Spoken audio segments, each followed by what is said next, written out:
Hi, ladies and gentlemen. Welcome once again to Ancient Epics, the place where the greatest stories of humanity come back to life. Long before iron thundered across battlefields, before arrows darkened the sky, and before crowns were forged into symbols of divine right, a single stone decided the fate of nations. Buried beneath layers of theology and legend lies a forgotten truth rarely spoken aloud. The most famous duel in ancient history was not won by miracle alone, but by knowledge, by physics understood through experience, by geography shaped by time, and by a weapon older than kings themselves. The valley where this moment unfolded still exists, its dry riverbeds whispering of past floods and smooth stones, its winds moving as they did thousands of years ago. In that place, strength measured in muscle failed against strength measured in understanding. The giant who fell that day was not merely a monster of myth, but a product of his land and culture, armored in bronze that reflected the sun like a moving fortress. The youth who faced him carried no sword, no shield, and no armor of rank. What he carried was a shepherd's tool refined through years of survival, a weapon capable of hurling death faster than the eye could follow. Ancient armies feared it, physicians later studied its wounds, and archaeologists would one day uncover evidence confirming its lethal power. This story endures not because it is simple, but because it is profound, a quiet lesson carved into history, where intelligence, patience, and the laws of nature overcame raw terror. As the firelight of memory flickers, the true depth of David and Goliath begins to emerge. The land of ancient Canaan was a narrow bridge between empires, pressed between Egypt to the south and Mesopotamia to the east. Armies marched through its valleys as inevitably as seasons changed. Among these valleys lay the Shephelah, a region of low rolling hills and fertile plains, where Philistine cities guarded the coastal routes and Israelite settlements clung to the highlands. One such valley, known today as Elah, cut a winding path between ridges of limestone. Seasonal rains carved its floor, leaving behind a stream filled with smooth, rounded stones shaped by water, hardened by time, and perfectly balanced by nature. The Philistines were not wanderers or barbarians, but a formidable people with roots in the Aegean world.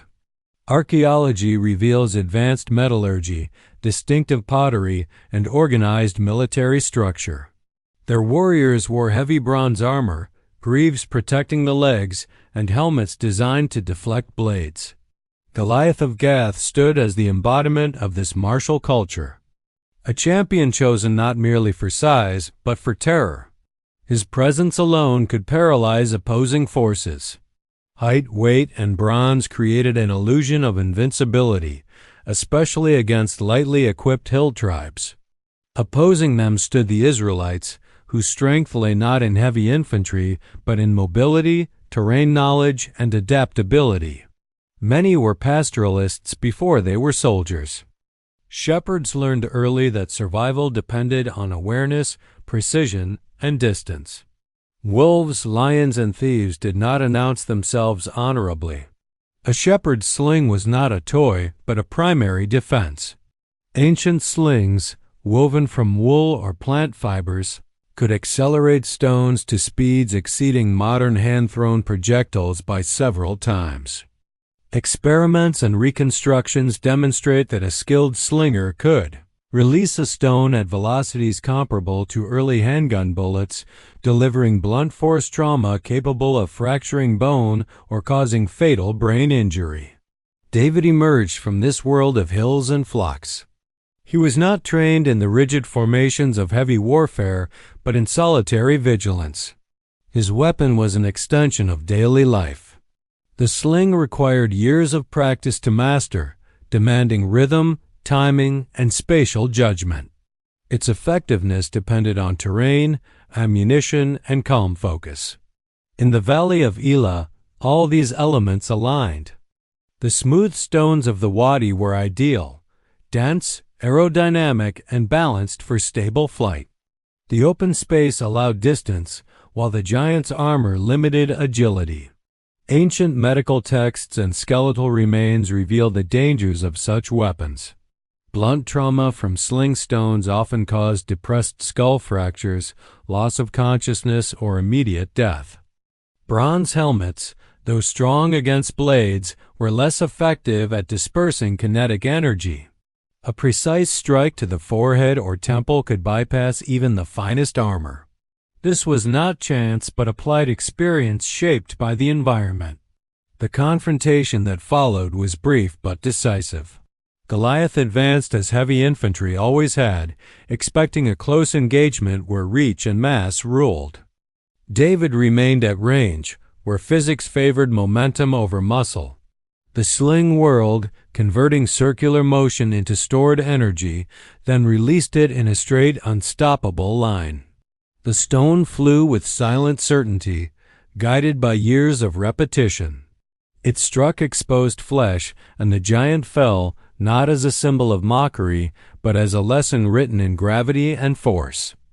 In that moment, ancient warfare shifted. The victory echoed far beyond the valley, reinforcing truths long known but rarely celebrated. That technology, even simple technology, reshapes destiny. That understanding nature grants power equal to armies. And that survival often belongs to those who adapt rather than dominate. The tale endured because it spoke to something eternal, woven into human history like the fibers of the sling itself. As the dust settled in the Valley of Elah, the echoes of that stone continued to travel, carried through scripture, memory, and soil. The story did not end with a fallen champion. It marked the rise of a figure whose path would intertwine with kingship, faith, and the burdens of rule. Yet at its core, the moment remained grounded in earth and physics, in a shepherd's patience and a river's gift. Beneath the layers of legend, the ancient truth still rests, waiting in the quiet places where history and nature meet. The aftermath of the fallen champion did not dissolve into silence, but into motion. Ancient battles were often decided not by slaughter, but by morale, and the collapse of confidence spread faster than any blade. The Philistine ranks, built upon the towering image of their warrior, faltered as the impossible unfolded before them. Heavy armor that once promised dominance now became a burden, slowing retreat across uneven ground. The Israelites, long held in fear, surged forward with renewed resolve, their advantage no longer hidden but revealed in clarity. Yet beyond the clash that followed, the deeper meaning of the event unfolded slowly, carried through generations by memory and record. Ancient scribes preserved the account not merely to celebrate victory, but to emphasize a pattern woven throughout history, that knowledge, discipline, and humility often overturn apparent inevitability. The sling, dismissed by many as a shepherd's implement, had long been a weapon of war across the ancient world. Assyrian reliefs depict slingers marching alongside archers and spearmen. Egyptian armies employed them in desert campaigns, where mobility mattered more than heavy protection. In the ruins of Lachish and Megiddo, archaeologists have recovered rounded stones carefully selected for uniform size, silent witnesses to forgotten conflicts. The physics behind the sling as power lies in simple principles understood intuitively long before they were written into formulas. Rotational motion stores energy, and release converts it into velocity. A stone weighing little more than a bird's egg, when accelerated along a meter-long arc, could strike with force sufficient to shatter bone. Modern experiments confirm what ancient warriors already knew. Accuracy and speed mattered more than brute strength. A skilled slinger could strike targets at distances exceeding 100 meters, well beyond the reach of most thrown weapons of the age. Goliath's equipment, impressive as it appeared, reflected a tactical assumption rooted in close combat. Bronze armor protected against blades and arrows, but required confidence that an enemy would meet force with force. His shield-bearer, recorded in ancient texts, symbolized this expectation, a moving wall advancing steadily forward. What armor could not defend against was momentum delivered to an unyielding skull. Even slight imperfections in a helmet's fit, gaps required for vision and breathing, became vulnerabilities under precise attack. David's preparation before the encounter was not ceremonial, but practical. Ancient sources note the selection of stones from the stream, emphasizing care rather than haste. This act mirrored a shepherd's daily vigilance, where each choice affected survival. Smooth stones flew straighter, resisting erratic air currents, their shape refined by centuries of erosion. In a land shaped by seasonal floods and dry heat, nature itself provided ammunition of exceptional quality. Geography, often overlooked in legend, became an unspoken ally. The Valley of Elah's orientation also played a role.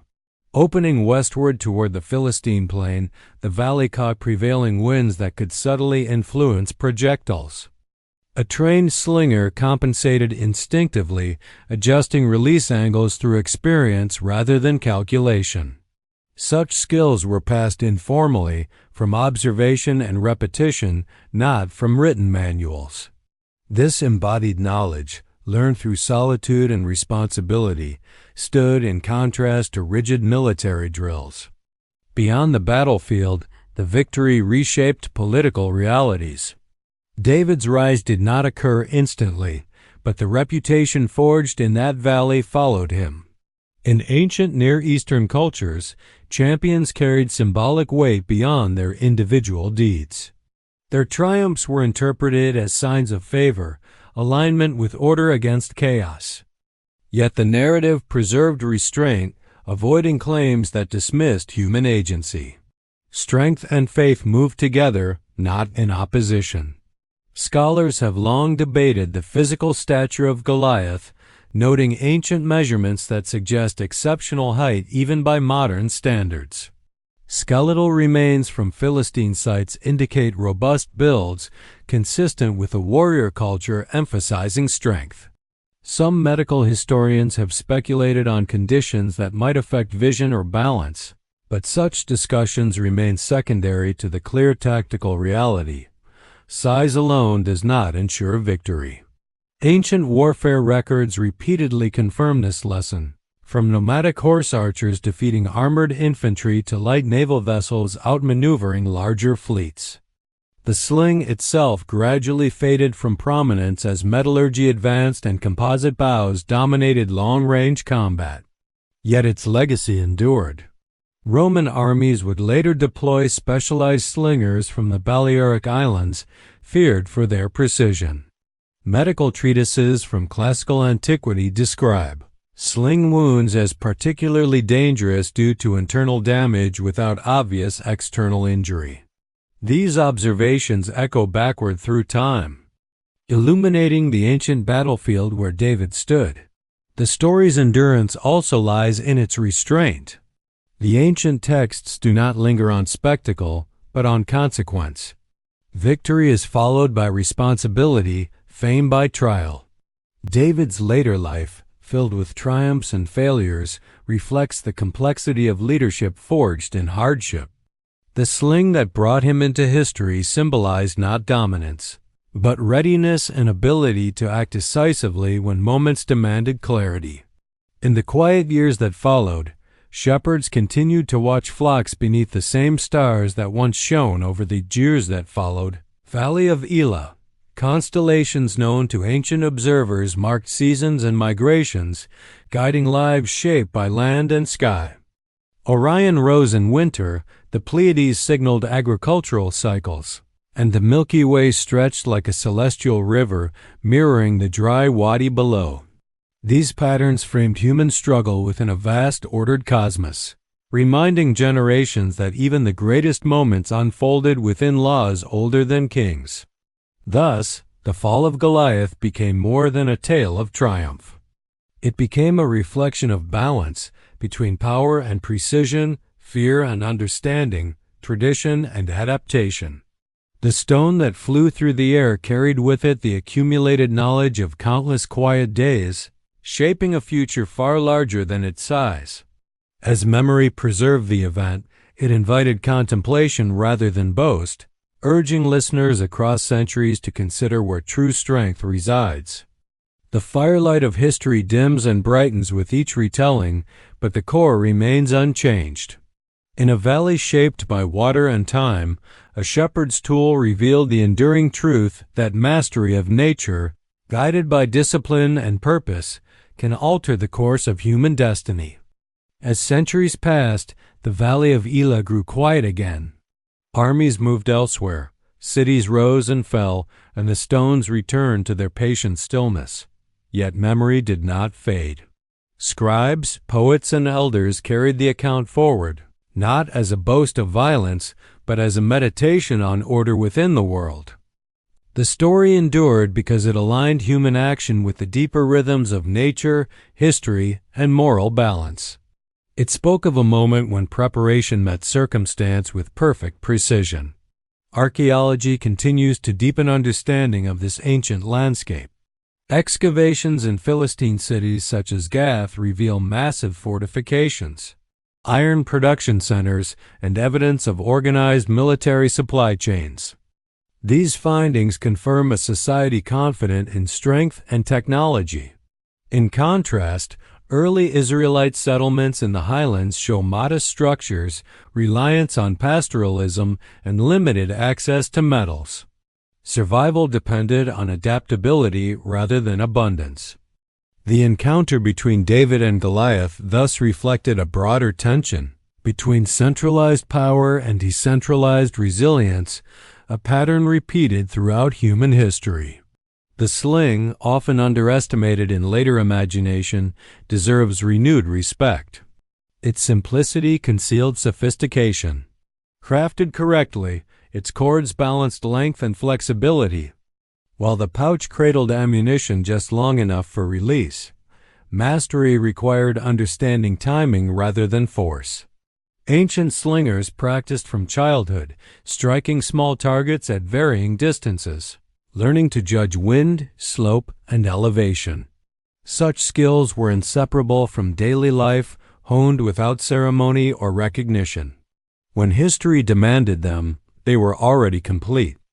In ancient literature beyond the Hebrew tradition, similar themes appear. Mesopotamian epics describe heroes who succeed not solely through strength, but through cunning and knowledge of natural forces. Egyptian texts praise harmony with Ma'at, the cosmic order governing both stars and kings. Within this shared cultural atmosphere, the victory in the Valley of Elah resonated deeply. It affirmed that the universe favored balance, not excess, and wisdom over arrogance. The psychological dimension of the duel also deserves attention. Champions were chosen not only to fight, but to shape perception. Goliath's presence functioned as psychological warfare, intended to end conflict without mass bloodshed. When that strategy failed, it exposed the fragility of fear-based dominance. The sudden reversal shattered the narrative upon which Philistine confidence rested. Such moments echo through military history, where the collapse of belief proves more decisive than the loss of numbers. Over time, theological reflection layered meaning onto the event, interpreting it within frameworks of divine justice and moral order. Yet even these reflections preserve the human reality of the moment. Ancient texts emphasize choice, preparation, and courage alongside faith, avoiding dismissal of effort or skill. This balance allowed the story to speak across cultures and eras without erasing the tangible world in which it occurred. Natural science further illuminates the scene. The geology of the Shephelah produces limestone hills that erode into fine sediment, smoothing stones through seasonal torrents. Climate patterns of the region, marked by wet winters and dry summers, shape both agriculture and warfare schedules.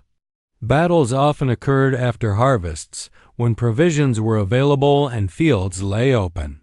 Astronomical markers guided these cycles, linking human conflict to celestial order. The same skies that govern planting also witnessed the clash of champions. David's later life, chronicled with unusual honesty for ancient royal narratives, reinforces the story's depth. Triumph did not grant immunity from error or suffering.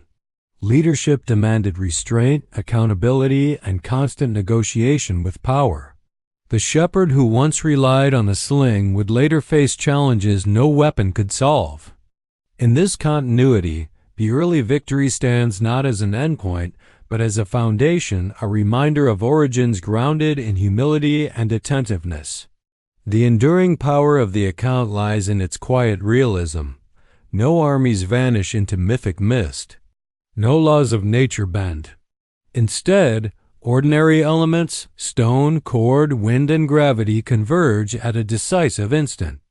The extraordinary emerges from the ordinary, revealing that history often turns not on spectacle, but on readiness shaped over time.